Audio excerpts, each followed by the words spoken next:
Hey everybody, it's Peter, and in this video we're going to compare the Hyundai Venue top of the line with the Nissan Kicks top of the line. Now in the past, economy cars used to be small little boxes and they tended to have no options.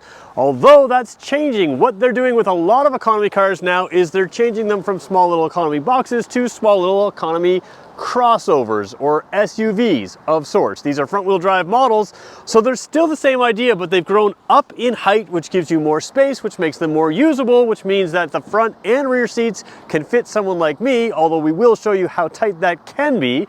And what you gain is the ability to have a whole lot of features. Both these cars have features that weren't available on luxury cars just a few short years ago. And actually, it's still in some luxury cars, you still can't get some of the features in these cars. So we're going to show you in depth how to get a car that's easy to park, fuel efficient, and with all of the modern features.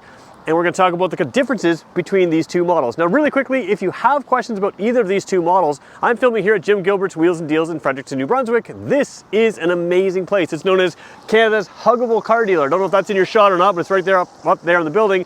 And the best thing is, if you have questions about either of these cars, there is these cars and all of their competitors sitting over there. You can compare them side by side by side, and I have full access to the vehicle lineup. So if you're curious, make sure you hit subscribe, because I will make sure that I come back to these vehicles to answer your questions, both in the comment section and in future videos. So let's get going with our comparison review right now. So the first thing I want to talk about is the front of both these vehicles, not for styling. Styling you can see for yourself, you can decide if it's right for you. What I want to talk about is some of the safety features. Both these vehicles are loaded with safety features. We'll talk about them in a second, but first we'll address the headlights. Now the headlights are on both these cars. It's a little harder to see because of the way I have them parked, and in some cases they may be flickering. The flickering is the way the LED lights interact with the camera over there. But both these lights have bright white LED lighting. So the LED lighting and that bright white really matters, not just because it's bright and it's white, but that white color is closer to daylight in color. And what that means is, as you're driving down a dark road at night, you're going to be able to identify what you see better than with a halogen light, which is a different color. So it's not just that they appear brighter and appear whiter, it's that your brain can very quickly figure out what you're seeing, which is a nice feature that, again, didn't used to trickle its way all the way down to the entry-level cars. Now again, these aren't entry-level versions of the entry-level cars, but it's worth pointing out that you can get that. The other thing you're going to find is both these have a little bit of a camera up there behind the mirror. So what that is, you can see it over here and over there. There's a little V. There's a little bug out already. All right, snow on the ground, there's bugs out.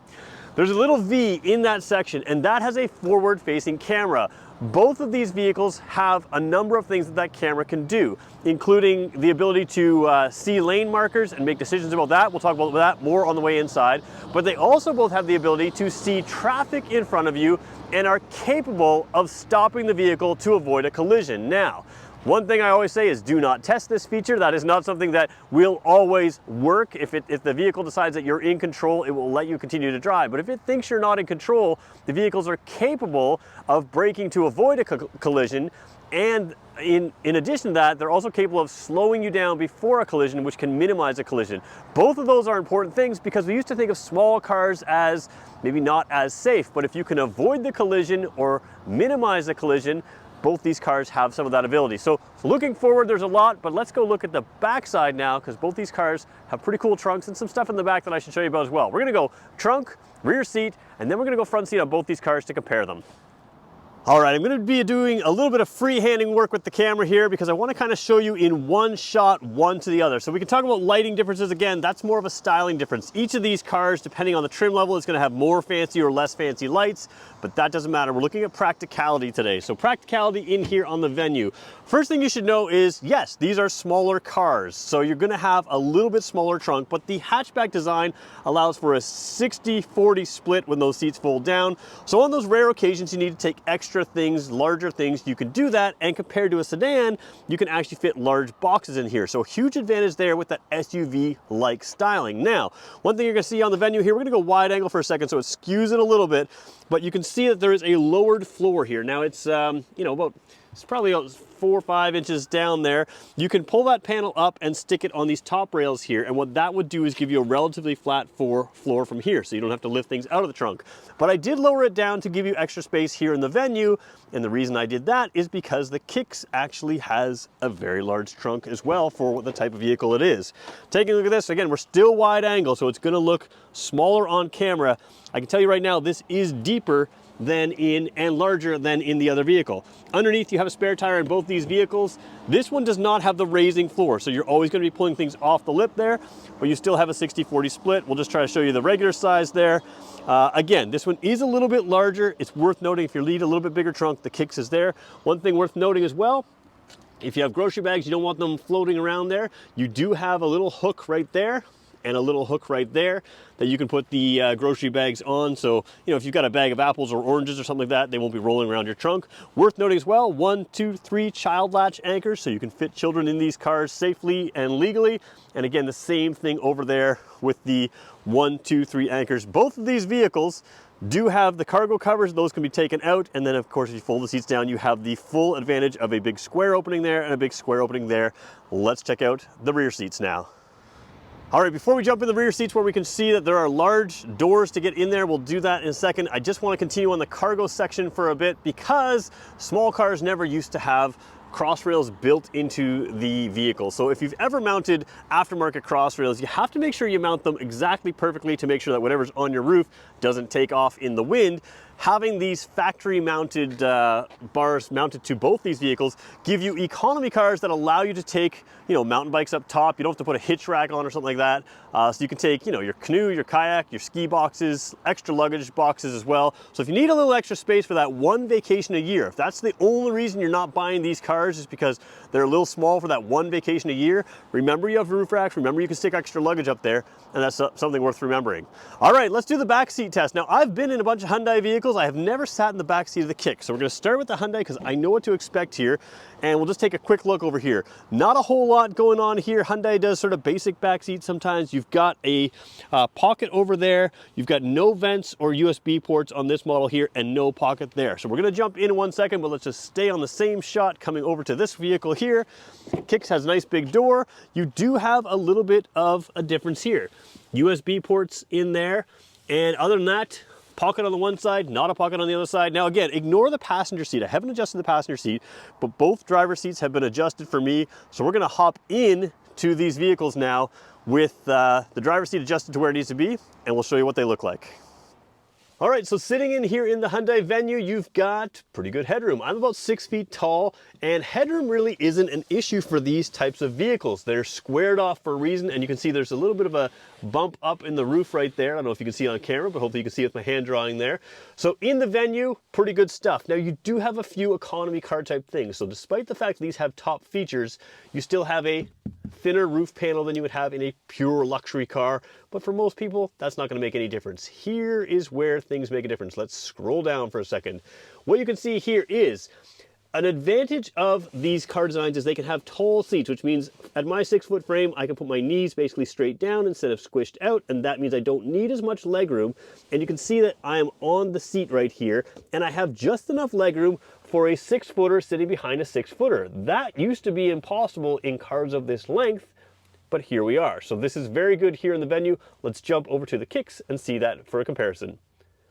All right, inside the Kicks, you can see, again, pretty good headroom here and no dip here. Now, the other vehicle does have a sunroof on that model, and that allows the sunroof to go back and then it can create more room again. So headroom, probably similar. As far as rear seat feel, it is very similar. Let's zoom down again for a second. You can see, again, I'm on the seat here. Legs are straight down. These are very similar vehicles. Legroom, also very, very similar. So again, not a ton of space to, you know, lounge like you would have in a small crossover, but because of the seating position, it's actually very comfortable, and I can sit back here for easily a couple hours. No issues there on a longer trip. Obviously on this one, having the USB ports, I can charge my phone, do my thing here, something worth keeping in mind. But again, very comfortable for small seats or for rear seats in small vehicles. So now what we're going to do is jump in the Venue in the driver's seat. We're going to start making some comparisons. So here's the key. This is what we're using. It's a keyless entry key, typical Hyundai key. Actually, it's the same key as you would have on our higher trim vehicles. lock button, unlock button, and a hold to remote start it. Gonna throw the key in my pocket. We won't need that for the rest of the video here. And we're gonna jump in here. First of all, you've got some style in both of these vehicles. This one happens to be a cloth sort of leather mix. I don't know if that's real leather or not, but it's convincing enough for what it is. You do have some style in there. We're gonna go fully wide angle here as we jump in, just so you can see, you know, they do a decent job of, you know, styling up these cars. You've got some white trim here, which just kind of looks blah in the video, but it is a bright white, kind of a standout kind of color there. So it looks pretty cool. It matches that white piping on the seats there, which again, is a little brighter white than it's showing in the video. Colors don't always reproduce on video.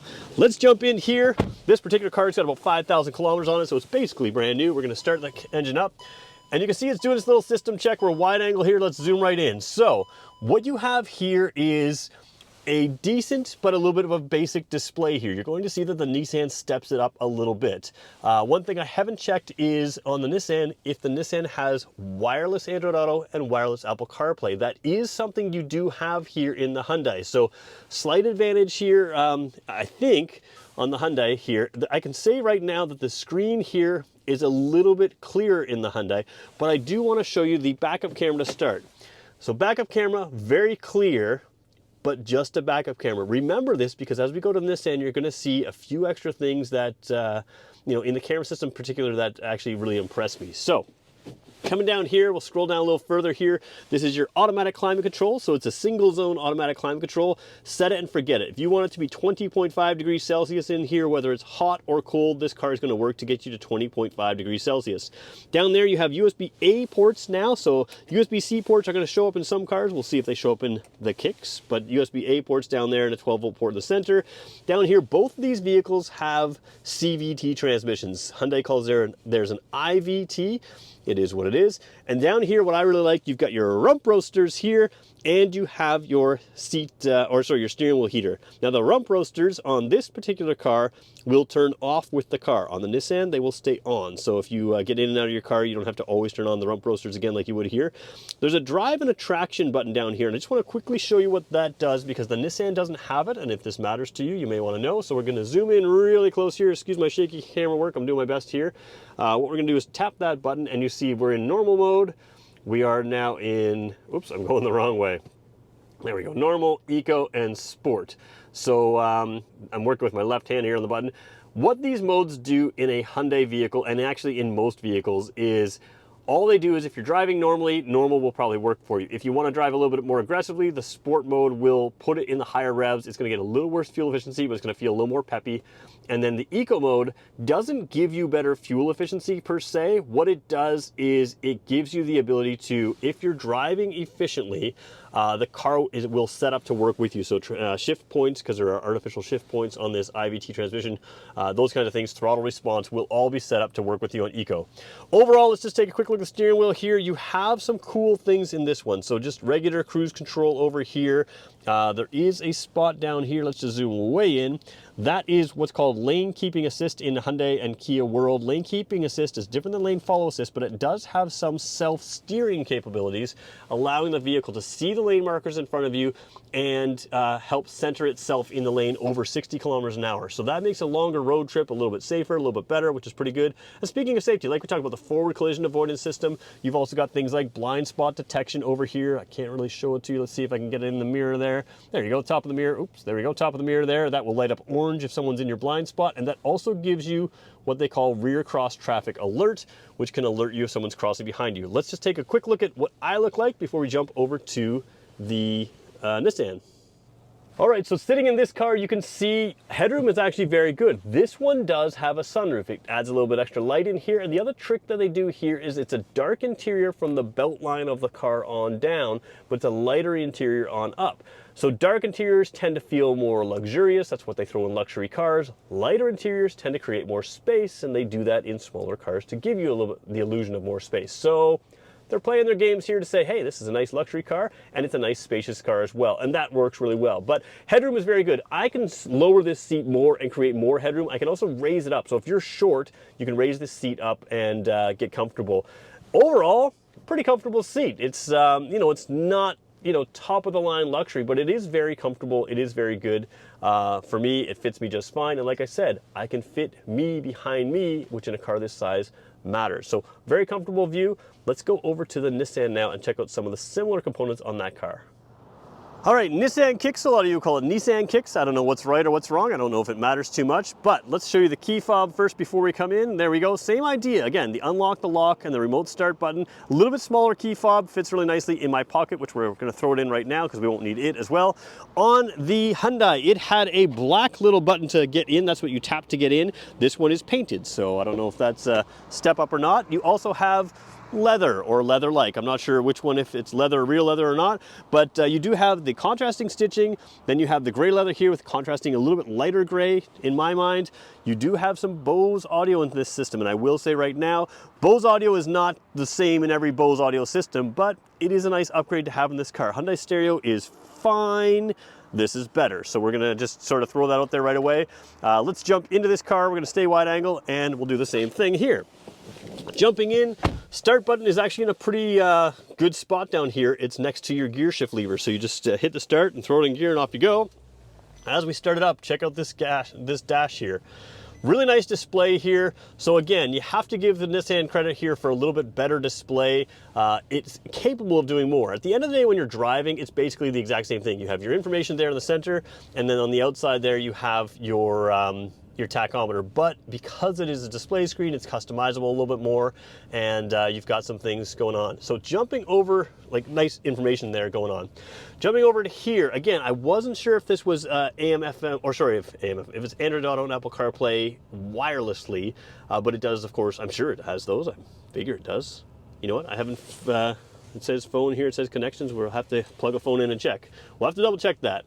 But scrolling down here, both cars have AM, FM, and Sirius XM radio. But one of the things we want to show you was the backup camera, because while clarity is not quite as precise on the Nissan here, you do have a 360 camera. And now that 360 camera is really good. Both cars, when you turn the wheel, their guidelines will guide with you on the backup camera.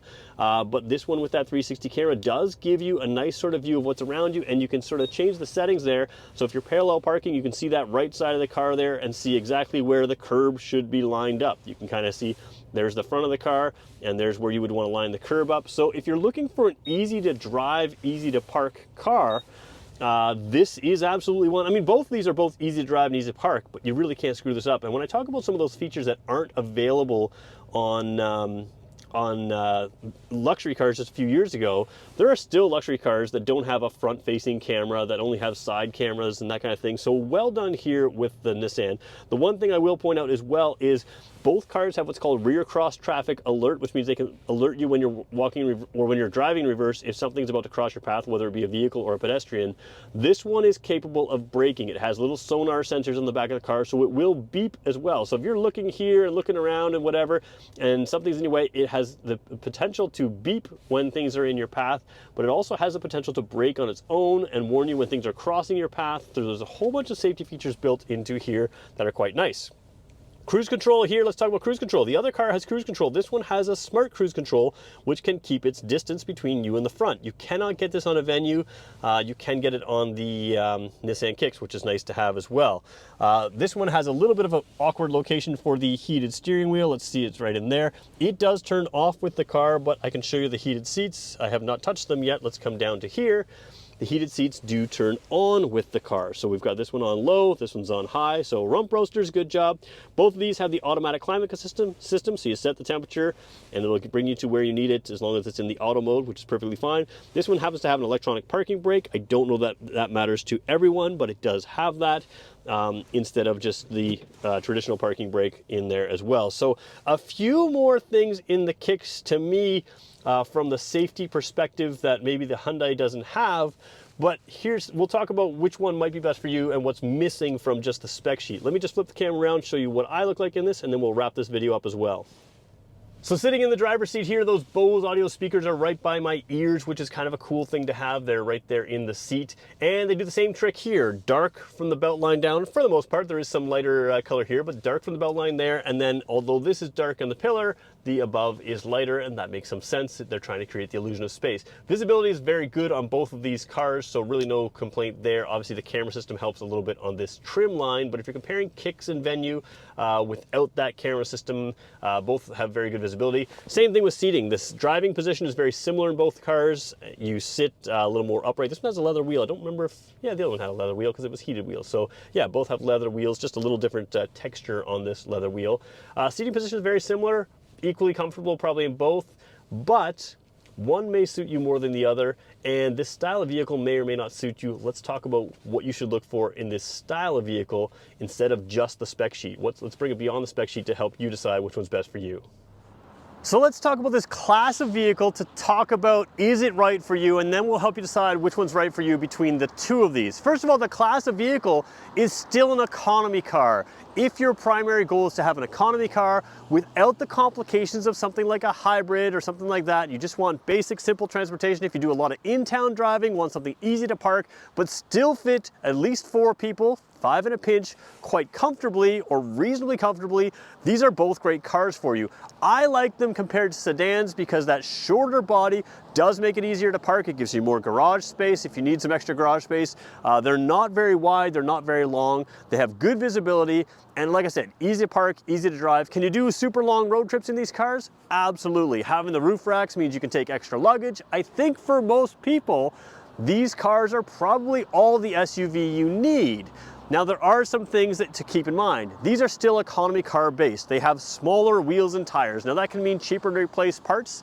Smaller wheels and tires are less expensive to replace. When you're braking a lighter weight vehicle, your brakes aren't going to be as expensive because they don't need to be as much brakes, as much metal, as much pad material. So some of the maintenance can be a saving on these.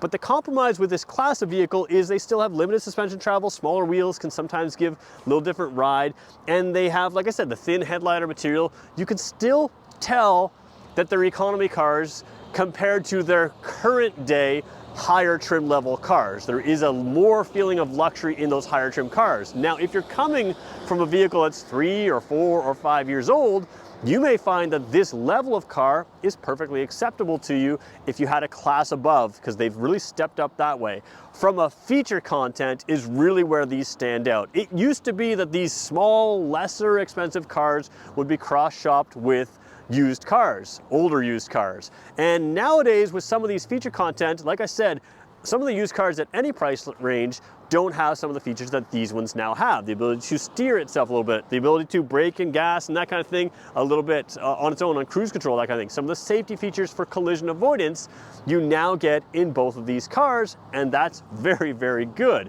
So which one of these two might be best for you? Well, this is one of those rare classes where these are so similar as far as feel that you may want to get in for yourself. And that's the benefit of here at Jim Gilbert's Wheels and Deals. Sitting in these cars, you're going to feel a preference towards one over the other. And I won't tell you my preferences or biases. I did work with this brand for a while, a long time, so I'm very familiar with this car. That one impressed me. I didn't realize it was as good as it was. I do like this one as well. You're gonna have to decide which one you want for styling, which one you want for features, but you also have to decide when you sit in that car, which one feels right to you. And that's again the benefit of being here at Jim Gilbert's Wheels and Deals. You can work with the same salesperson that can give you the numbers on 2 different brands, both very, very new cars, but also all of the other competitors here. There's basically all the competitors of these cars are all sitting on the lot right now today, and you can compare them side by side. And in this class, there's really not a lot of differentiation. As you move up in a class, you'll find that one manufacturer favors sportiness or another manufacturer favors luxury or that kind of thing. But in this class, they are very similar, and sitting in it is probably going to be what helps you decide. So there you go, there's your review of the Hyundai Venue, the Nissan Kicks. If either one of these appealed to you, make sure you let me know in the comment section what you like about them. And if you have questions, feel free to fill that out as well, because I'll come back to it with future videos and I'll answer your comments. And of course, Jim Gilbert's Wheels and Deals is the place to go to buy either one of these. Make sure you swing by Fredericton, New Brunswick. We'll talk to you in the next one.